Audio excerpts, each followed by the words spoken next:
And we will get started with Paul Tenorio from The Athletic. Hey Frank, how you doing? What's up, Paul? Um, I guess to start off, having listened to George, he felt like or Georg, he felt like um there's more out of this roster than we've seen so far this season. What do you see as potential changes you could make off the jump to try to spark something in this team?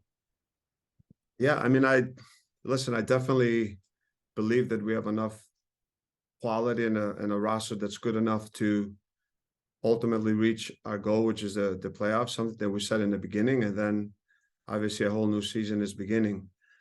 At the moment, I think we also are dealing with some injuries, and it's really short time to try to change too much. That knowing that we have obviously a game tomorrow, some tactical changes, but more than anything, just making sure, especially in such short notice, is that the guys are well prepared. They have a good understanding of the game plan. They know what to do when they step on the field, and more than anything, and just give them confidence and believe in them. I definitely do, and I'm fortunate also that on the staff I have some quality people with me who have spent, some of them, all their careers putting the Fire jersey on, so they know what it means to put that jersey on, and I think they can transmit that to the group and what it really takes to to represent the Fire organization. So I think short term, more than anything, is give the team confidence, make sure that they're really clear about the game plan, very clear about their roles on the field, and more than anything, man, is like we got to go out there and enjoy the game. That's the most important thing. It's a game that we love, and some moments like this, we kind of forget a little bit of those things. But I think you have to bring the joy in, and we have to go and compete and play and with passion and enjoy the game. I think short term, more than anything, those are the things that I can try to focus on. Thank you. Next, we will go to Brian Sandalo from the Chicago Sun-Times. Hey, Frank. Thanks for making some time this afternoon. When you took over for Rafa 2 years ago, it was basically just to see out the season, maybe get some young kids some experience. But now there's 2/3 of the season left and a cup possibility as well. So how does that change your mentality as opposed to 2 years ago?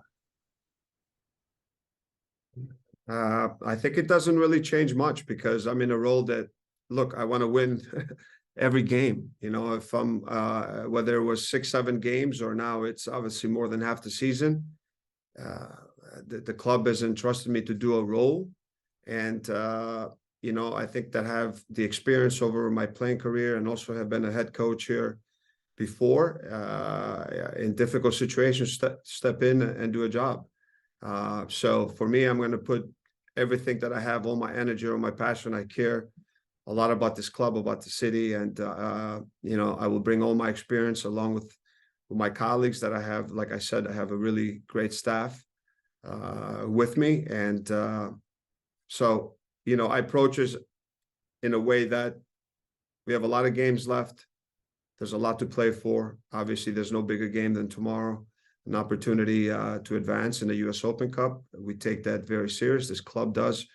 Over the years, we have also myself with CJ and Zach, guys that have won the Open Cup with the Fire, so they know what it takes, and we can transmit some of that focus and determination to the players. But I approach it the same way. I want to do my best job I can, and I want to try to help the team reach its goal, which is being in the playoffs, and then continue to do so. But obviously, try to win an Open Cup, another one, with this team. That would be an incredible accomplishment, I feel, with some guys that have played together, to be able to be on the staff together and to be able to raise a trophy. That would be incredible.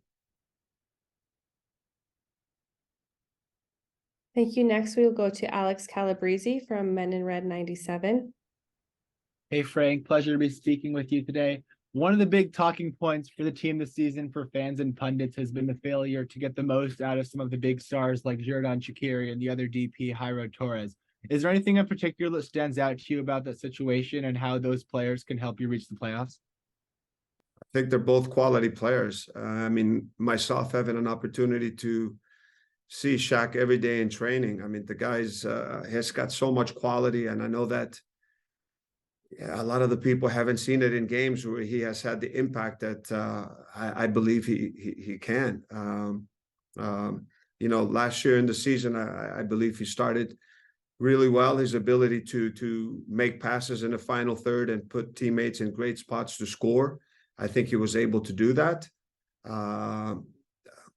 You know, I think this is something that he can continue to do. But yeah, I think he understands that, you know, as a DP, there's a big responsibility on him also to contribute, to score goals, to put assists on the field. But it has to be a team effort. You know, he's not the one guy that one piece that's going to solve all the problems. I think he can do his part. I think he can do more. That's for sure. I think maybe there's, you know, got to find a way how, you know, you can get him to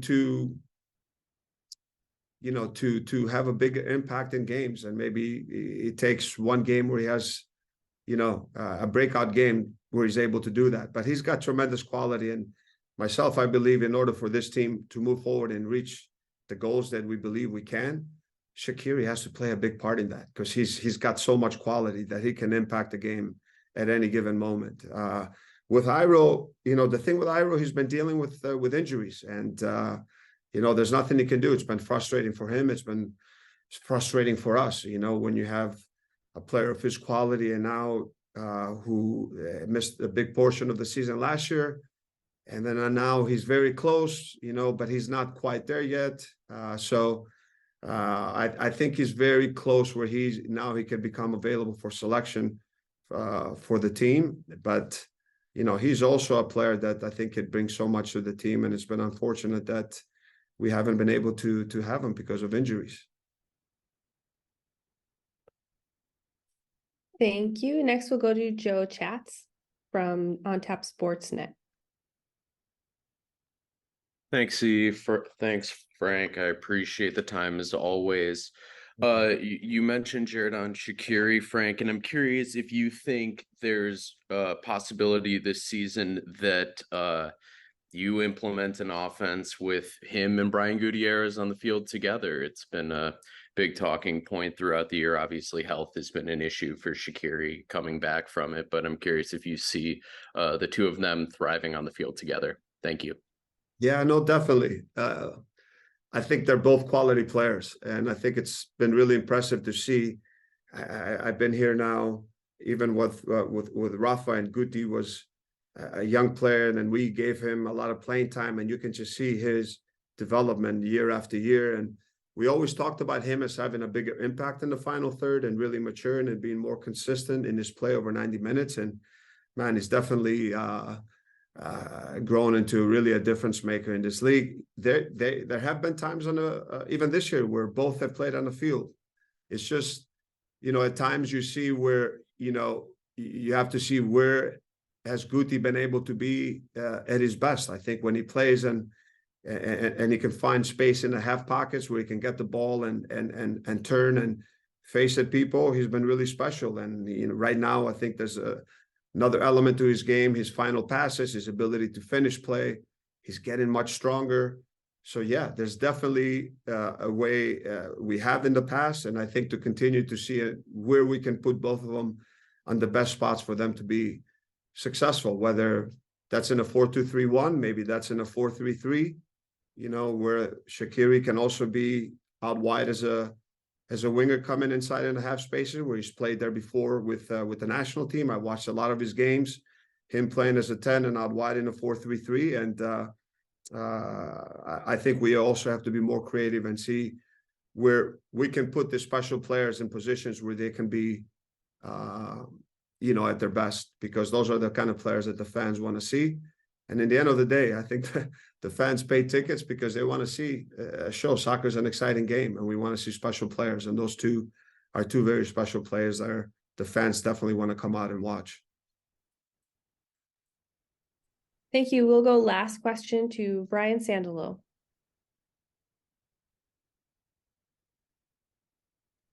Thanks, E. Sorry about that slight delay. Frank, unless maybe I missed this and I apologize, but will you be adding to your staff? I know that you've got CJ and Zach right now. Will there be any additions to the coaching staff?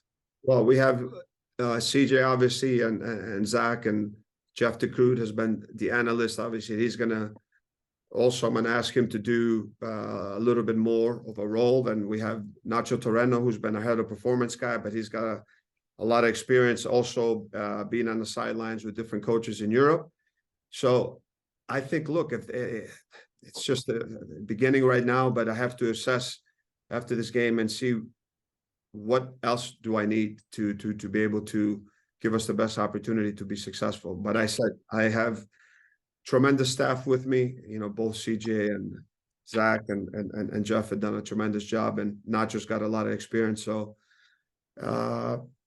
and as you can tell, my hair is very gray, so it seems like I have a lot of experience over the years.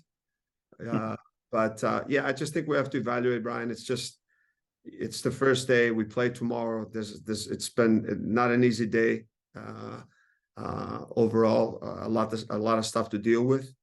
And in the end of the day, you know, look, soccer brings people from all over the world together. And like I've always said, I think the sport builds friendships that last a lifetime. I think our working relationships might not last a lifetime, but then our friendships do. And it's been a difficult standpoint from that part, because it is, from a human level, you build friendships and relationships. And those two guys are very good people, and wish them the best, but we have to move on. And yeah, we just have to evaluate and see, like I said, what else is needed maybe after tomorrow's game, and after Saturday's game also, and see what else is needed. But I can guarantee you that the club is committed. We have I've always said that, and I believe it, an incredible owner. We're all very fortunate to have someone like Joe Mansueto at this club, who loves the city, who loves this team. And seriously, if it's something that we need that will give us an opportunity to better ourselves and to give us an edge, he will be there to support us all the way.